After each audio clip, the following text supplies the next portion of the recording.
Hey, Hey, Holly. how's it going? How's it going? Great. How's it going with you? Good. Good. Yeah, You just excited? here in my cozy office. We have our lights off and all the lamps on with all the decorations and everything. It's so nice. Oh, Yeah, romantic. excited. I love it. I love it. I'm so excited to help promote your mini course that you're doing. That's what we're kind of trying to do here, right? Thanks. Yeah. Yes, I'd like to. I actually sort of whipped it together last week because I was like, hey, I want to get this on the go. My plan was to launch it in January, but I was like, no, I want to get something out there for before Christmas. Yeah, that's awesome. I did a little snooping on your Instagram, so I did see that, Mhm. which is cool. Do you want me to cover anything else in particular, or any questions you want me to ask?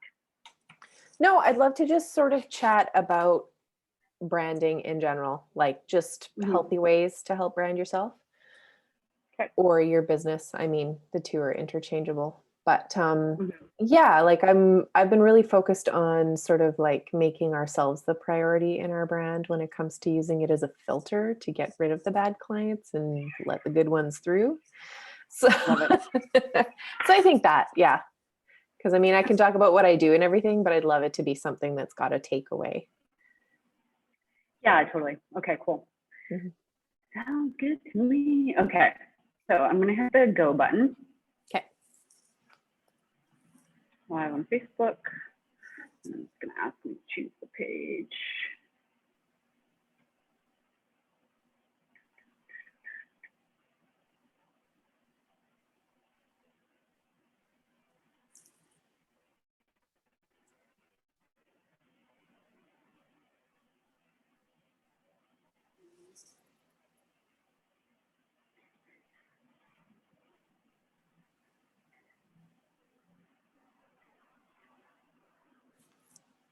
Okay, just preparing.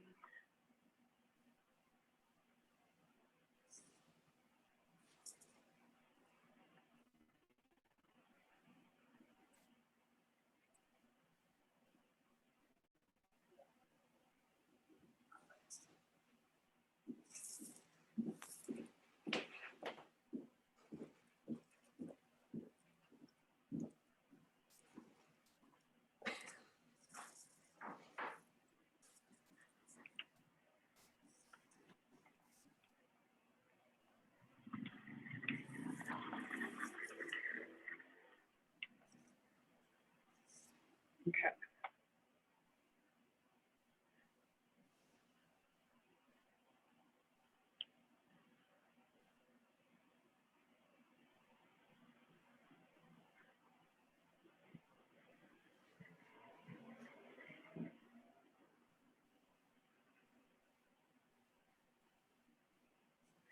Okay, we are streaming live on Facebook. Holly, welcome. Woohoo, Welcome. hello. I'm so excited to have you here today.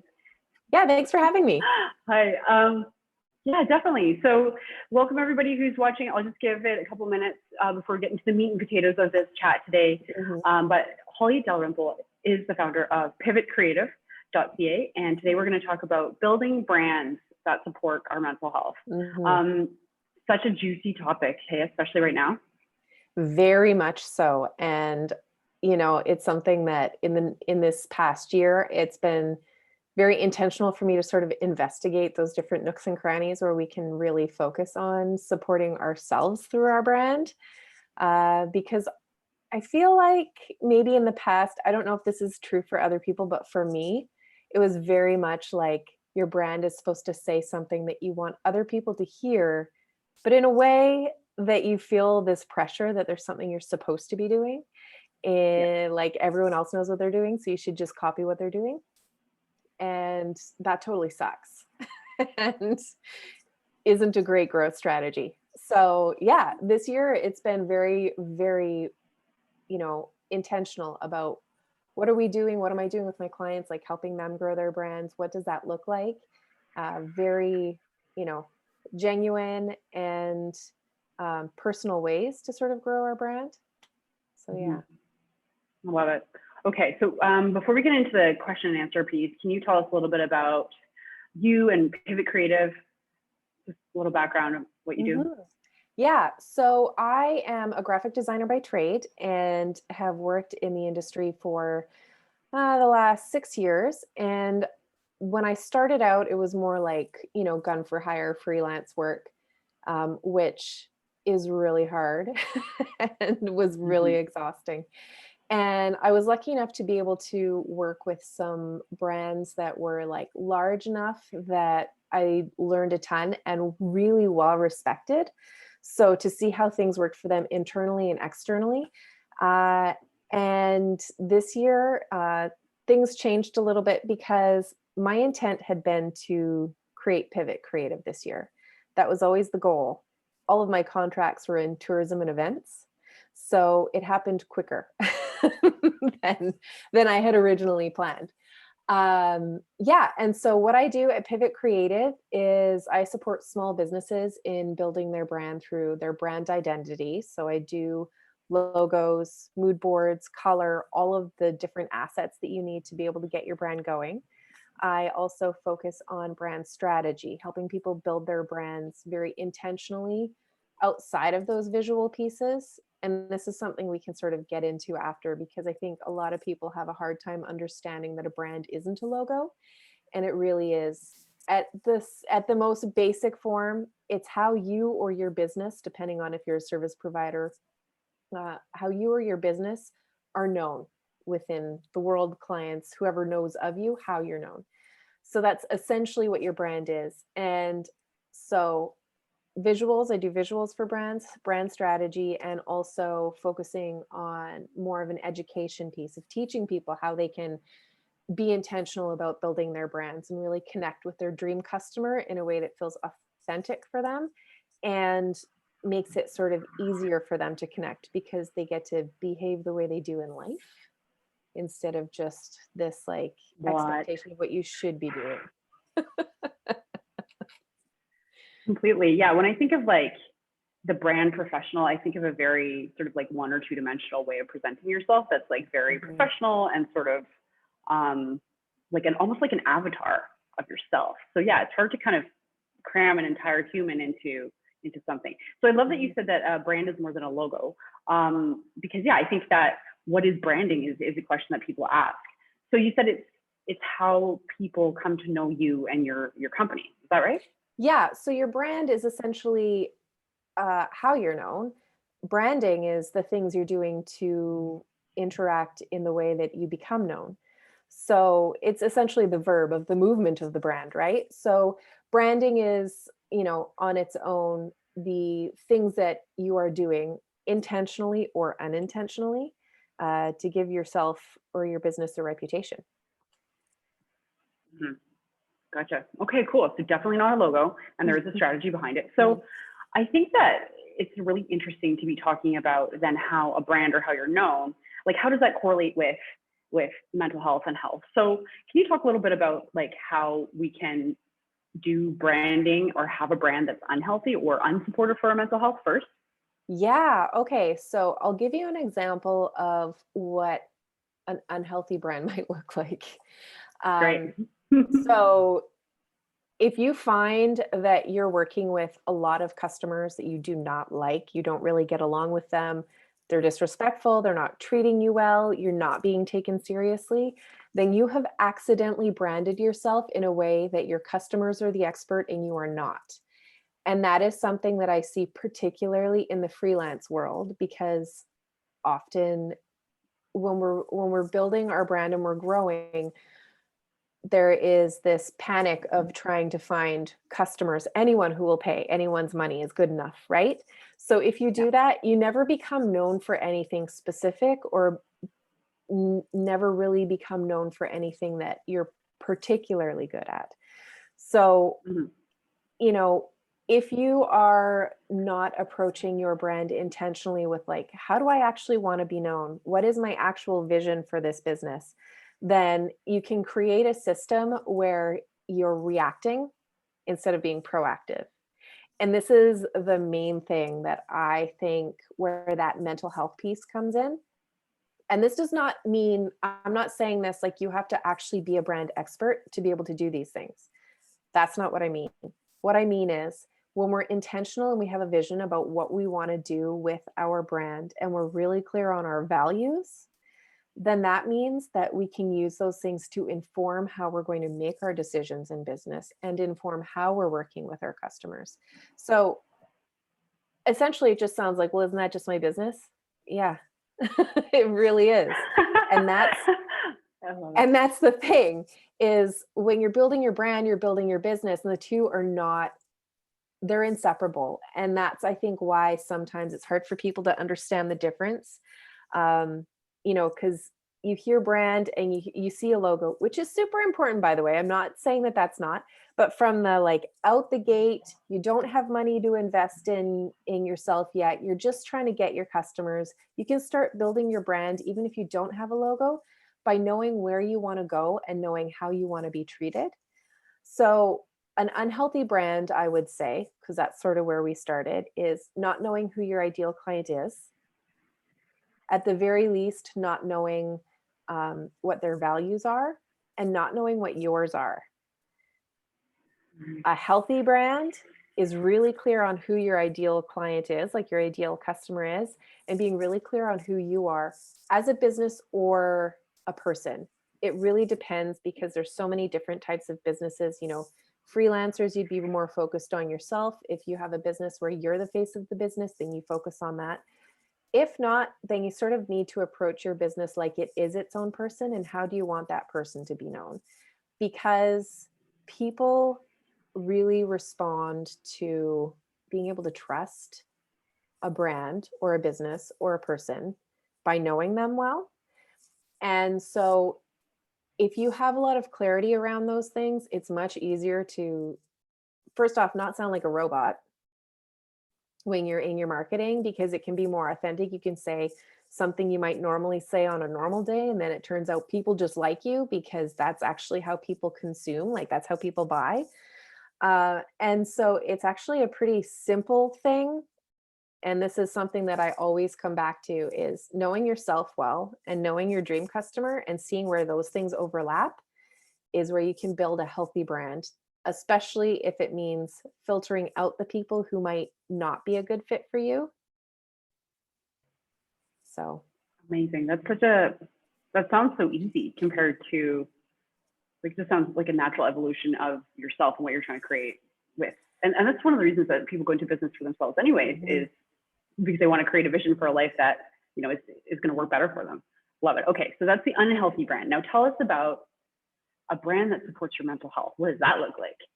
The So a after brand, picture. yeah. So an after picture, a brand that supports your mental health has a lot of boundaries in place. And again, that does absolutely stem from knowing yourself and knowing who your ideal customer is. It also means knowing your no-goes. What do you hate doing? Who do you definitely not want to work with? When you make your messaging clear to the people that you want to work with, that they're for you, and you make it clear to the people that you don't want to work with, that you are not for them, it creates this natural filter. And this is something that I have experienced, because back in the day when I was doing a lot of freelance work for, just design in general, when people show up, it's like I had anywhere from somebody telling me that I had to, work quicker, or that I wasn't worth the money that they were paying, which was not very much at the time, to people treating me like gold. And it was such a variation. And that was because I wasn't really clear on who my real dream customer was and what I really wanted to be doing. And when you're able to do those things, like I don't even have those people who, like, those people would not make it anywhere past my like initial contact form. Like they're just, the people that I wouldn't want to work with. There are so many ways that you can set up your brand. Like, it's setting up your business, but it's also intentional with your messaging. You have clear values, you state them regularly. You have a vision for your business, you state it regularly. You have specific people that you want to work with, you talk to them directly. And in doing that, it creates this filter where the people who might be a little bit abusive or make you feel like crap, even if they're really nice people or whatever, they don't really make it through. And this is something that, again, it sounds like it's specific to a service-based business, but if you have a product-based business, you're dealing with customers all the time. And, even if they might just be buying one thing, like say you sell candles, maybe they're buying one thing, they're buying a candle from you. You either want somebody who's gonna like not be cranky buying candles regularly, or you have somebody who's, calling you up complaining about something all the time. And it's really very much about just clarifying what your values are. Even though it might sound a little touchy-feely, it really is. Your brand is like a person, it's like a personality. And if you want to function in business in a healthy way, I truly believe we need to let go of that old stuff, of that two-dimensional way of approaching things, and let ourselves actually shine through our businesses, because I think that's usually the strong point. Boom, mic drop. That's amazing. That's amazing. I love that it is informed by your own values as well. It sounds like kind of just creating a framework by which you can make decisions without necessarily having to struggle over each one, to help making them kind of going forward, make them easier. And yeah, I love what you're saying with the contact form as well. You can just put your values right there and then filter people out. And yeah, that's absolutely fantastic. So Holly, a little Instagram snoop on your profile showed me that you're up to some stuff right now. Speaking of clients that want you to work faster, can you tell us what you're up to? This sounds really fun. Yeah. So I've created a mini course that's launching. I'm probably going to release it Friday, unless, I'm super speedy and can release it Wednesday. And so there's a link in my bio on Instagram, or at Hello Pivot Creative on Facebook, since we're on Facebook right now. And there's just the sign up button will take you directly to the landing page. And it's really, the focus is for small business owners. It's not design related. It's all about that, getting really clear on those pieces of that will inform your brand, that you can really bake into everything that you're doing, and will help you connect with your ideal customer a lot better, and help you be able to represent yourself and your business just really genuinely, accurately, and in a way that gets people really interested in you. Well, that sounds amazing. And that sounds like... Oh, it's also free, by the way. I forgot to mention, it's a free course. Oh, I'm sorry. What was that? It's a mini course. It'll be simple and it'll be quick, and it's just to get you going. So I forgot to mention that it's free. That's fantastic. What amazing value. So it sounds like a really good sort of next step for the folks that are watching here today that are thinking like, oh, I might have a symptom or two of an unhealthy brand. Definitely head on over to Holly's Instagram or to her Facebook page. We'll post the links in the video below, and go snag that free course. Of course, there's going to be tremendous value there. She's brilliant. Maybe go into 2021 with some more healthy approaches, not just personally, but professionally as well. So I wanted to ask anybody watching here today to share in the comments below if you have experienced any of these healthy or unhealthy brand symptoms that Holly has described, and what you're going to do about that, or maybe share a little story with us about that.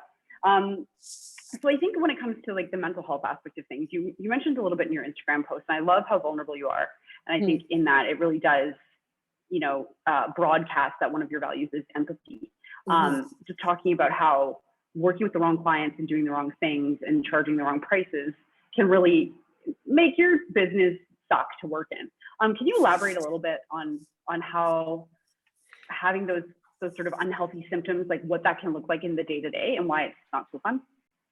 Yeah, it sucks so much. Back in the day, I remember, crying and being frustrated, and all the passive aggressive emails, and even just feeling downright bitchy about things, because I didn't feel in control of my own business, because it was so responsive. So it's sort of like, if you're charging what your work is worth, then that's a whole thing, because depending on where you're at in your business journey, if it's time for you to up your prices, you're going to lose a lot of people that you did not really want to be working with, because they're, price shoppers are usually in the lower end of things, which is a tricky thing. But when it comes to like, speaking of, the passive aggressive emails and feeling bitchy, when you feel powerless, you're not really responding to things in a way that's intentional, and you're not being the CEO of your own business. And one of the things with having that healthy brand and having those boundaries set from the get-go is it sort of automates things for you in a way that people are able to, it filters out the bad ones, it gets the good ones going. And for me, it was such a huge shift to be able to raise my prices, which was such a great feeling because I could provide a better product.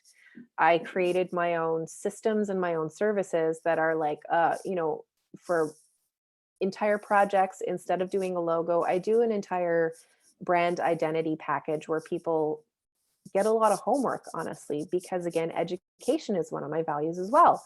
And so I want to make sure that when they go out the door, that's a thing that happens. And, the customers that I have now, it's like night and day with the relationships that I have because it can be so genuine and intentional. And because the people who want to work with me do tend to share my values. And something to be said for this, which is a bit of an aside, but I see it a lot, is that people think their ideal client is them. Or often they do, like, you write down your ideal client, and lots of people hear ideal client avatar or ideal customer avatar, which is just like you're creating a fake person in extreme detail. I would say from my own personal experience in building your brand around a person, I'm more focused on psychographics, like what people are thinking. I actually work with a lot of men. And if you look at my branding, it looks a little bit like a birthday cake. Like I am unapologetically feminine in my own brand, even though a lot of the work I do is pretty masculine. And so when you're looking at who your ideal customer is, it might be about those values as opposed to, someone who drinks coffee and likes woolly sweaters or all of those things that aren't actually of substance that I see in the branding world. Like it's very, trendy right now to focus on those things. There's nothing wrong with that. But if you have, at the end of those exercises, have found that you've just described yourself, you might have not niched in a really honest way. So considering those values as opposed to like the actual details about a person, that can really help sort of, again, create that really healthy filter for people. Wow, I love it.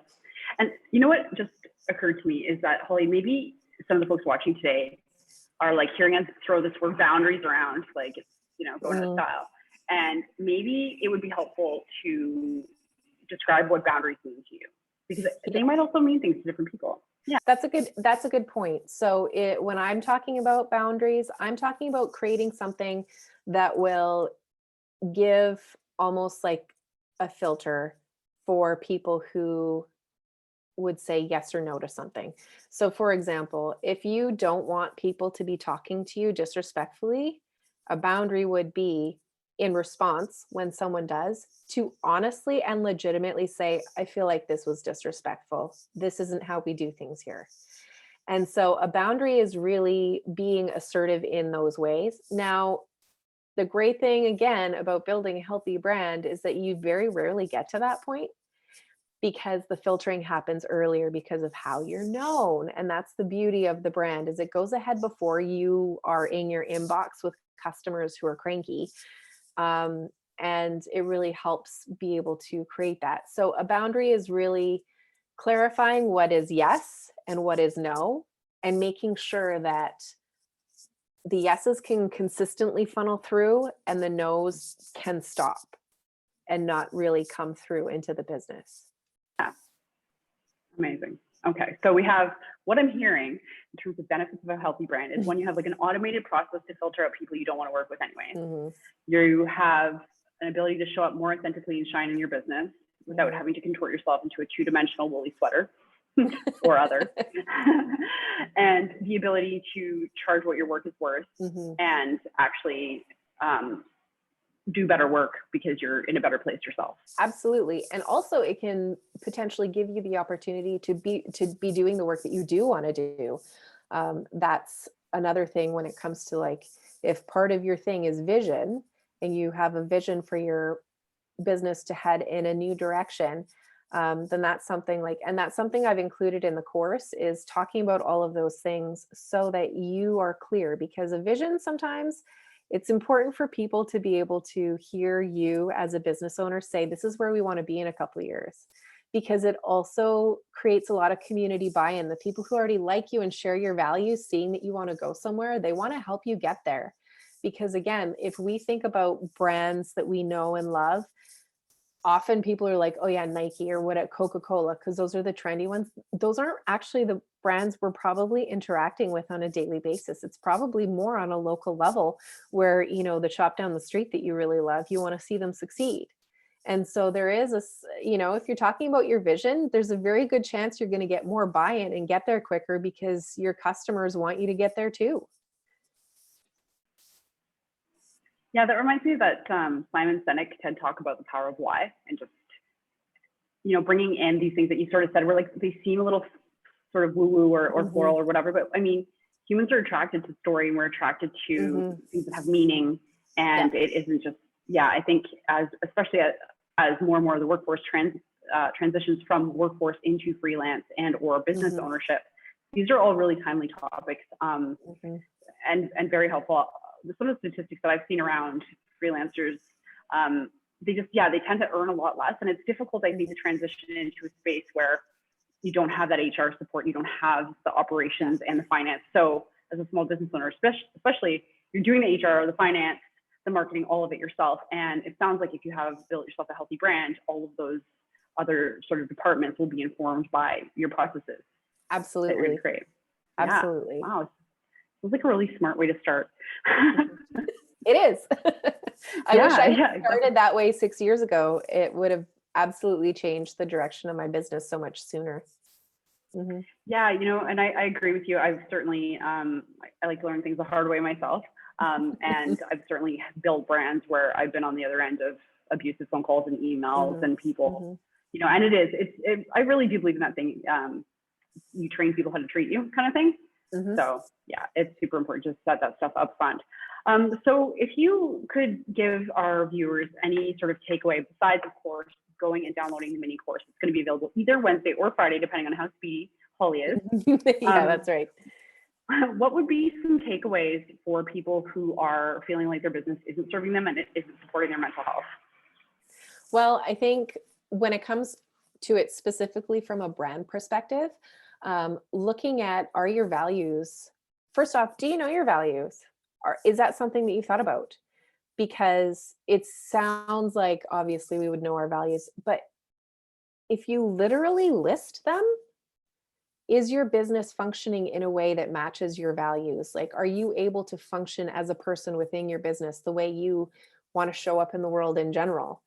And just by listing those things and writing it down, you can start to do a bit of an audit and see, are there places that we can shift? Can we do something differently?